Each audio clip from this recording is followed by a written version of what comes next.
L'Accu-Chek mobile des laboratoires Roche. Lors de votre passage à la pharmacie, il vous a été délivré un kit d'initiation. Voyons de quoi il se compose.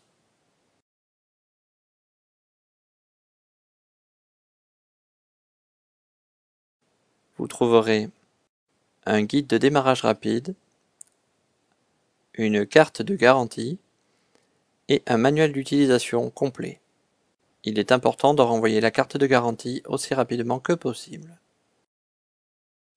Le kit contient donc un appareil Accu-Chek mobile, 2 barillet, un cordon USB et une cartouche de 50 tests.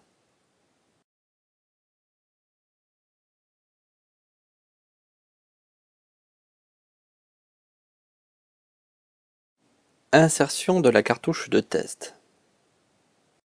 Pour insérer la cartouche, vous devrez retourner l'appareil.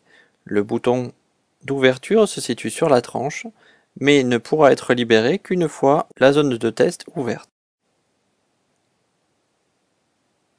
Le dos de l'appareil s'ouvre alors, laissant apparaître une fosse dans laquelle il faut placer la cartouche.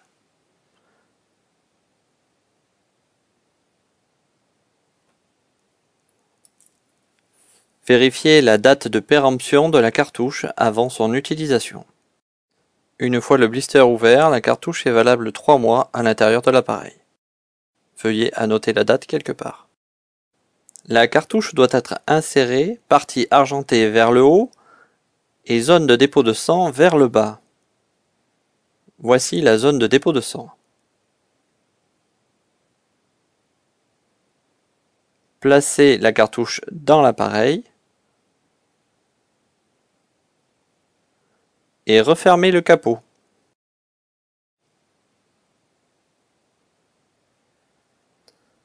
Lors d'une toute première utilisation, il est nécessaire de faire cette opération avant d'enlever le bandeau de protection des piles. Refermez la zone de prélèvement. Chargement de l'autopiqueur. Avant d'insérer un barillet dans l'autopiqueur FastClicks, retirez son capuchon de protection. Insérez le barillet partie blanche en premier. Tournez le barillet jusqu'à ce que il rentre complètement dans l'autopiqueur. Replacez le capuchon de protection.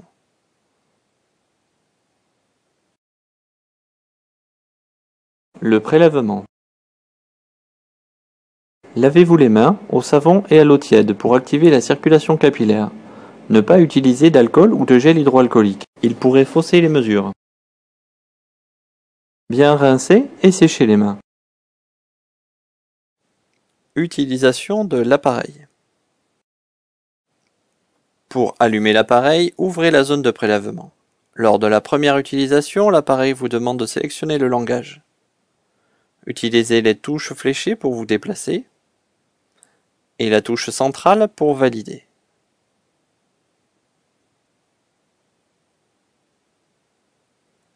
Après le test d'affichage, s'affiche le nombre de tests disponibles.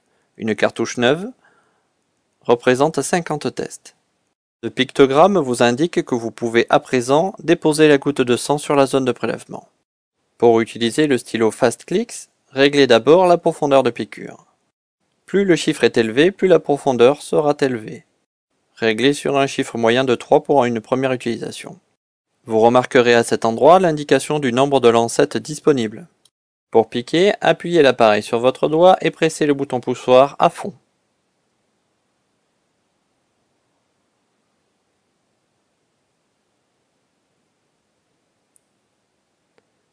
Pressez doucement la pulpe du doigt pour faire sortir une goutte de sang. Appliquez la goutte de sang sur la zone de prélèvement.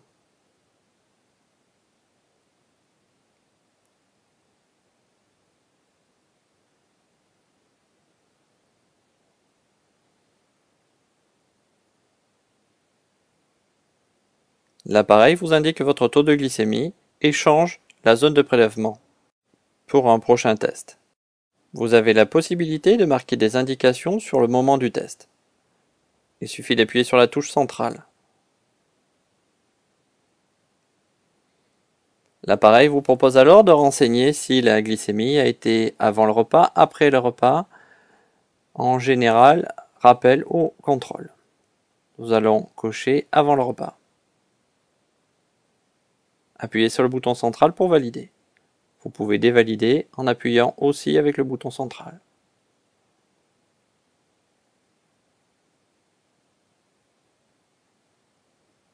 Une fois terminé, remontez pour revenir au menu général. Valider. Pour éteindre, remontez jusqu'à éteindre. Fermez la zone de prélèvement et éteignez l'appareil. L'appareil affiche le nombre de tests disponibles. Bien que normalement solidaire de l'appareil, il vous est possible de décrocher l'autopiqueur FastClicks. Pour cela, utilisez la touche située derrière l'appareil et faites glisser l'autopiqueur sur le côté.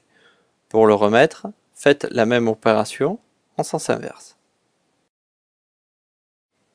Une fois votre glycémie effectuée, n'oubliez pas de changer la lancette en pressant sur la touche grise et en la remettant en place. Le nombre de lancettes disponibles changera d'une unité. Remplacement du barillet de l'autopiqueur. Une fois que vous aurez utilisé votre dernière lancette disponible, vous devez changer le barillet. Pour cela, retirez le capuchon protecteur et tirez sur le barillet. Il se met alors en position de sécurité et il est impossible de le remettre à sa place. Replacez le capuchon de protection. Voici la différence entre deux barillets, un usagé à gauche et un neuf à droite. Une fois tous les tests de votre cartouche finis, il vous faudra changer la cartouche. Pour cela, ouvrez la zone de prélèvement et actionnez le bouton levier. Changez la cartouche et refermez le dos. Toute l'équipe de TMES.fr vous remercie de votre attention.